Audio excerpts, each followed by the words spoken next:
Hi one, this is அருள் ஜன்யா. இது south first Tamil. தாவேக ஆட்சி அமைந்த பிறகுதான் மேகதாது அணை விவகாரத்துல கர்நாடக அரசு ரொம்ப ஸ்பீடா இருக்கு அப்படின்னு சொல்லி சட்டமன்ற எதிர்க்கட்சி தலைவர் உதயநிதி ஸ்டாலின் ஒரு குற்றச்சாட்டை முன் வச்சிருக்கிறாரு.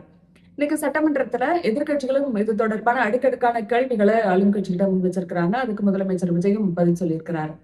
எனவே அந்த அடிப்படையில இந்த காவிரி விவகாரம், மேகதாது அணை பிரச்சனை விஜயோட அரசியலுக்கு ஒரு சவாலா அப்படின்னு பார்க்க வேண்டியிருக்கு. இந்த காவிரி விவகாரம்ங்கிறது பல வருஷங்களுக்கு முன்னாடியில இருந்தே இந்த பிரச்சனை இருக்கு. 1892 ஒரு ஒப்பந்தம் போட்டாங்க, 1924 ஒரு ஒப்பந்தம் போட்டாங்க, 1892 மேல் பகுதியில நீர்ப்பாசன திட்டங்களை மேற்கொள்ளும் போது கீழ்ப்பகுதி எந்த வகையிலையும் பாதிக்கக்கூடாது அப்படின்னு சொல்லி ஒரு ஒப்பந்தம் போட்டாங்க. அதற்கு பிறகு 1924 மெட்ராஸ் பிரசிடென்சியும் மைசூர் சமஸ்தானமும் ஒரு ஒப்பந்தம் போடும்போது KRS அணை கட்டிக்கலாம் அப்படின்னும் மேட்டூர் டேம் கட்டிக்கலாம் அப்படின்னு சொல்லி அனுமதி கொடுக்குறாங்க. அந்த ஒப்பந்தம் போடும்போது அனுமதி கொடுக்கப்படுது. ஆனாலுமே இந்த காவிரி உபரி நீரை பகிர்ந்து கொள்வதில் எந்த பிரச்சனையும் இருக்கக்கூடாது அப்படின்னு சொல்லி அந்த ஒப்பந்தத்துல சொல்றாங்க.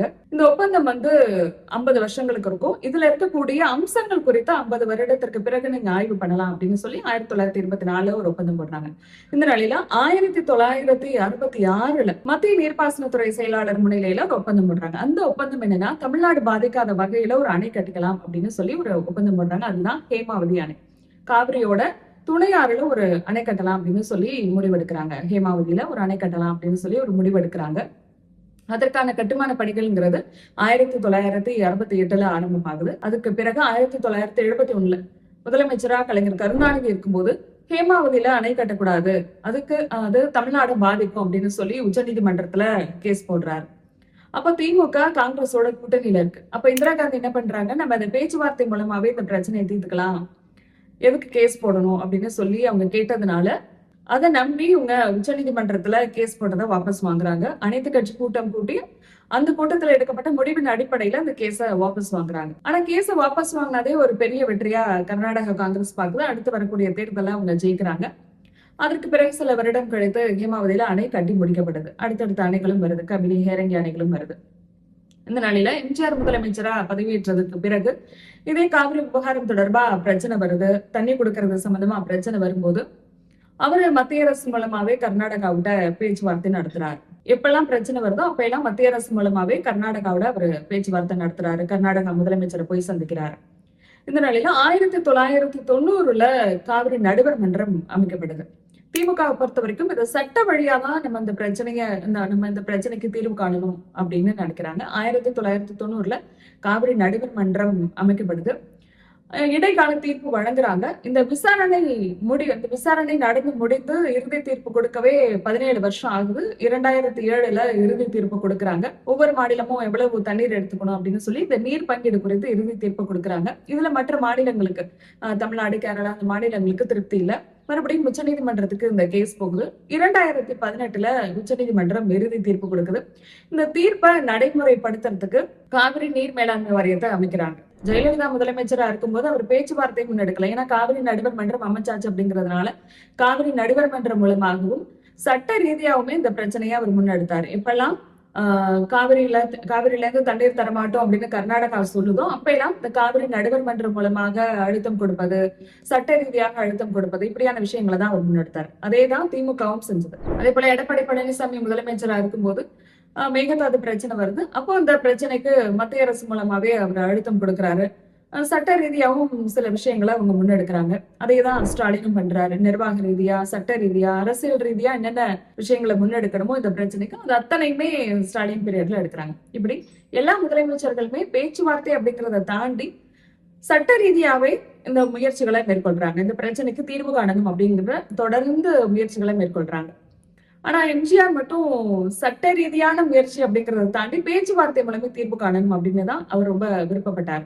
முதலா இந்த விவகாரத்தை நீதிமன்றத்துக்கு கொண்டு போனது அப்படின்னு பார்த்தா கலைஞர் கருணாநிதி தான். அதற்கு பிறகு திமுக தொடர்ந்து சட்ட ரீதியாவே தான் இந்த பிரச்சனைக்கு அவங்க தீர்வு காணணும் அப்படின்னு சொல்லி தொடர்ந்து அதுக்கான முயற்சிகளை தான் அவங்களோட பீரியட்ல அவங்க எடுத்துட்டு வந்தாங்க. இந்த நிலையில தாவேக ஆட்சிக்கு வருது. ஆட்சிக்கு வந்ததுமே இந்த மேகதாது அணை விவகாரம் விஸ்வரூபம் எடுக்குது. இப்ப சட்டமன்ற எதிர்கட்சி தலைவர் உதயநிதி என்ன சொல்லியிருக்கிறாருன்னா, இவங்க ரொம்ப புதுசு, தாவேகா ரொம்ப புதுசு அப்படிங்கிறதுனாலே என்னவோ தாவேகா ஆட்சி அமைத்ததுக்கு பிறகுதான் இந்த அணை விவகாரத்துல கர்நாடகா ரொம்ப ஸ்பீடா இருக்கு அப்படிங்கிற விமர்சனத்தை அவர் முன் வச்சிருக்கிறாரு. எனவே இந்த நாளையில அனைத்து கட்சி கூட்டத்தை கூட்டுங்க அப்படின்னு சொல்லி எல்லா கட்சிகளும் கேட்கிறாங்க. ஏன்னா இதுக்கு முன்னாடி இருந்த முதலமைச்சர்கள் எல்லாருமே இந்த காவிரி பிரச்சனை வரும்போது, இல்ல மேகதாது அணை பிரச்சனை வரும்போது, கர்நாடகாவோட இது சம்பந்தப்பட்ட பிரச்சனைகள் வரும்போதெல்லாம் அனைத்து கட்சி கூட்டத்தை தான் கூட்டியிருக்கிறாங்க. ஜெயலலிதா பீரியட்லயும், எடப்பாடி பீரியட்ல, ஸ்டாலின், கலைஞர் கருணாநிதி பீரியட்ல எல்லாருமே அனைத்து கட்சி கூட்டத்தை கூட்டி அதில் எடுக்கப்பட்ட என்ன முடிவு எடுக்கப்படுதோ அதுபடிதான் அந்த அரசுங்கிறது செயல்படும். இந்த நிலையில இந்த விவகாரம் தவிர்க்க ஆட்சி அமைந்த பிறகே விஸ்வரூபம் எடுக்குது. உடனே அனைத்து கட்சி கூட்டத்தை கூட்டுங்க அப்படின்னு சொல்லி தொடர்ந்து வலியுறுத்திட்டு இருக்காங்க. ஆனாலும் அனைத்து கட்சி கூட்டத்தை கூட்டுவதற்கு முன்பாகவே இவர் என்ன பண்றாரு, கர்நாடகாவில போய் பேச்சுவார்த்தை நடத்தலாம் அப்படிங்கிற ஒரு முயற்சியை எடுக்கிறாரு. கர்நாடகா முதலமைச்சரை போய் சந்திக்கலாம் அப்படிங்கிற முயற்சியை விஜய் தரப்புல இருந்து தான் எடுக்கப்படுது. இதை டி.கே. சிவகுமார், கர்நாடக முதலமைச்சர் டி.கே. சிவகுமார் செய்தியாளர்கள் சந்திப்புல சொல்லியிருந்தாரு. இந்த மாதிரி அவங்கதான் விருப்பப்பட்டாங்க, நாங்க டேட் கொடுத்திருந்தோம். ஆனா இங்க ரொம்ப போராட்டம் தீவிரம் அடைஞ்சிருக்கிறதுனால இப்ப முதலமைச்சர் வர வேண்டாம், தமிழ்நாடு முதலமைச்சர் இங்க வர வேண்டாம், பேச்சுவார்த்தைக்கு வர வேண்டாம் அப்படின்னு சொல்லி அவர் செய்தியாளர்கள் சந்திப்புல சொல்லியிருந்தாரு.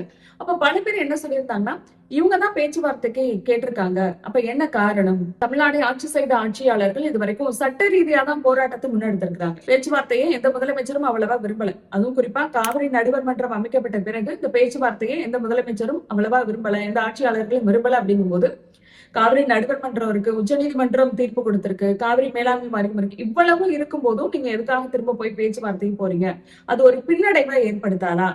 இது கர்நாடகாவுக்கு நாளைக்கே நீதிமன்றத்துக்கு போறாங்க அப்படின்னா அவர்களுடைய வாதத்திற்கு இது சாதகமாகாதா? இந்த பேச்சுவார்த்தைங்கிறது ஒரு சாதகமா மாறாதா அப்படிங்கிற கேள்விகளை இங்க இருக்கக்கூடிய எதிர்கட்சிகள் கேட்கிறாங்க. இந்த நாளையில இன்னைக்கு சட்டமன்றத்துல முதலமைச்சர் விஜய் பேசும்போது, பக்கத்து நாட்டுல பிரச்சனை, போர் மூலக்கூடிய சூழல் வந்தாலே அந்த பேச்சுவார்த்தை மூலமா நம்ம சரி பண்றோம் அப்படிங்கும் போது பக்கத்து மாநிலத்துல போய் ஏன் பேசக்கூடாது? அப்படி பேசி ஒரு சுமூகமான ஒரு தீர்வு எட்டப்படுது அப்படின்னா அது நமக்கு நல்லது தானே. அந்த அடிப்படையில தான் நான் அந்த பேச்சுவார்த்தைக்கு நான் தான் விருப்பப்பட்டேன். அதுல எனக்கு அவமானம் ஏறுது அப்படின்னா தமிழக மக்களுக்காக நான் அந்த அவமானத்தையும் நான் தாங்கிக்கிறேன் அப்படின்னு சொல்லி பேசியிருந்தாரு. இதற்கு எதிர்கட்சிகள் என்ன சொல்றாங்கன்னா, இது சுயமரியாதை பேசக்கூடிய மாநிலம், அப்படி ஒண்ணா யாரும் போய் அவமானப்பட தேவையில்லை. அவமானங்கிறது தமிழ்நாட்டு முதலமைச்சர் போய் கர்நாடகாவில போய் அவமானப்படுறாரு அப்படின்னா அது தமிழ்நாட்டுக்கே அவமானம் தான். எனவே நமக்கு பல வழிகள் இருக்கு. சட்ட ரீதியா நம்ம எவ்வளவு முயற்சிகள் எடுத்திருக்கிறோம், உச்சநீதிமன்ற தீர்ப்பு இருக்குங்கும் போது நம்ம ஏன் போய் மண்டியிடணும் கர்நாடகாவுக்கிட்ட?